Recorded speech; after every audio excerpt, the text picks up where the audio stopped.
নমস্কার বন্ধুরা, Bengali food and cooking স্টাইলের আরও একটি নতুন পর্বে আপনাদের সকলকে স্বাগত জানাই। বন্ধুরা, এখন শীতের সময়, আর এই শীতের সময় কিন্তু এই মেথি শাকগুলো পাওয়া যায়। তো দেখুন, এখানে আমি মেথি শাক নিয়েছি। আজকে আমি এই মেথি শাক রান্না করব। প্রথমে আমি মেথি শাকের পাতাগুলো বেছে নেব, এর ডোকার দিক থেকে কেটে নেব, আর এই যে পাতাগুলো আছে এই পাতাগুলো সব বেছে নেব, আর যে মোটা ডাঁটাটা আছে এই ডাঁটাটা নেব না। এইভাবে আমি পাতাগুলো সব বেছে নেব। এখানে পাতাগুলো আমি বেছে সুন্দর করে কেটে ধুয়ে নিয়েছি, আর এর মধ্যে একটা আলুও দিয়েছি। এতে একটু আলু দিলে কিন্তু খেতে ভালো লাগে। প্রথমে আমি শাকটাকে ভাপিয়ে নেব, তার জন্য কড়াইতে জল দিয়ে দিলাম। জলটা একটু গরম হয়ে গেলেই শাকগুলো দিয়ে দিচ্ছি। শাকগুলো দিয়ে দিলাম, এবার কড়াইটা ঢাকা দিয়ে দেবো, একটু ভাপিয়ে জলটাকে ফেলে দেবো। এই শাকটা কিন্তু খেতে একটু তিতো তিতো লাগে, তো ভাপিয়ে ফেলে দিলে আর এই তেতো ভাবটা থাকবে না।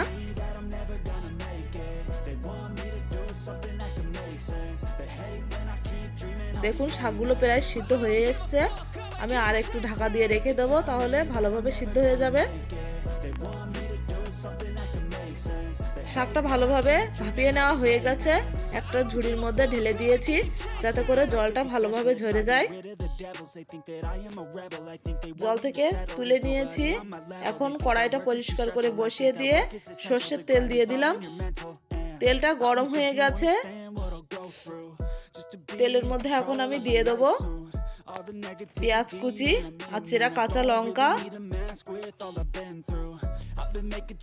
পেঁয়াজ লঙ্কাটাকে একটু ভালো করে ভেজে নেব।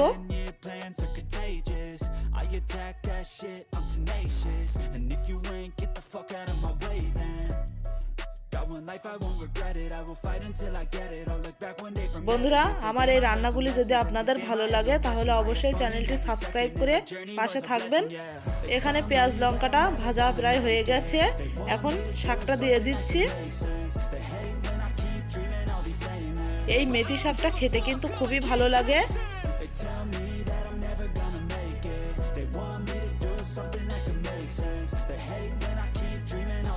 শাকটাকে পেঁয়াজের সঙ্গে একটু নাড়াচাড়া করে নিলাম। এবারে দিয়ে দিচ্ছি লবণ,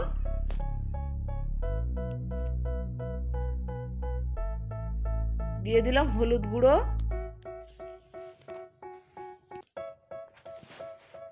এই শাকটা কিন্তু আর ঢেকে দেওয়ার প্রয়োজন হবে না, কারণ এটা আমি সিদ্ধ করে নিয়েছি। এইভাবে কড়াইতে নাড়াচাড়া করে ভেজে নিলেই হয়ে যাবে।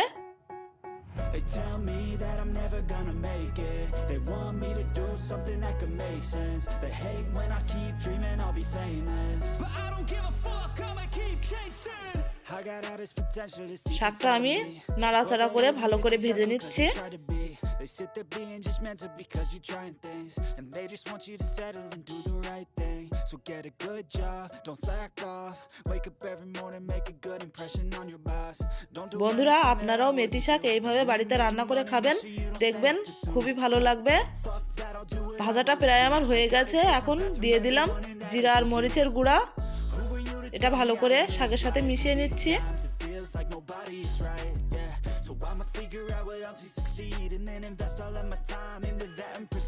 এখানে দেখুন, শাকটা প্রায় আমার ভাজা হয়ে এসছে।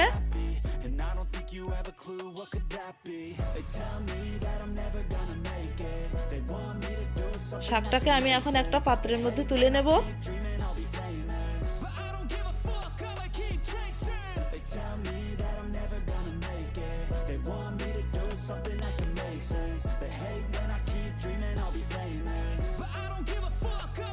বন্ধুরা, আজকে এই মেথি শাকের রেসিপিটি আপনাদের কেমন লাগলো অবশ্যই কমেন্ট করে জানাবেন।